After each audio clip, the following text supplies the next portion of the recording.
அவன் தான் பகவான். மனுஷன் பகவான் இல்லை.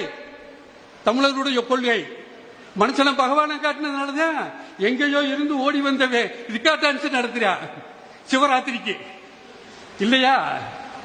நம்ம மக்களை முட்டாளாக்குறதுக்கு. இன்னொரு கூட்டம் அறியாத மக்களை, பெண்களை நான் பார்த்த மதுரையில ஒரு 4-5 பொம்பளைய உண்டியில ஏந்தி தெருவா வந்துகிட்டு இருந்தாங்க. அவங்க ஊரை சிவப்பு சேலை ஊற்றிருந்தாங்க. யார் தெரியுதா? பங்காரடிகளார். இந்த பொம்பளையெல்லாம் வசூல் பண்ணி கொண்டு போய் அங்க காசு கொடுக்கும்.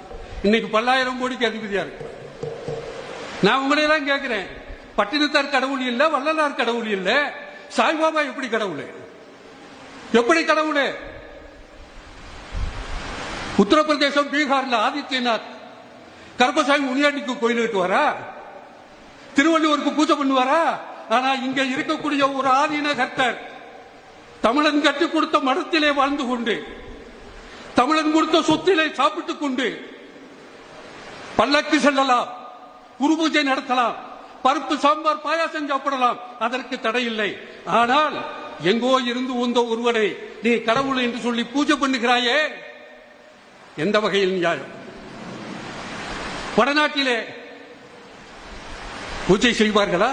திருவள்ளுவருக்கு அவைக்கு பூஜை பண்ணுவாங்களா?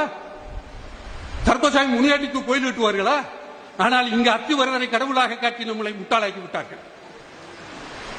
நீங்க சொல்றதெல்லாம் நாங்க ஏத்துக்கிறோமா?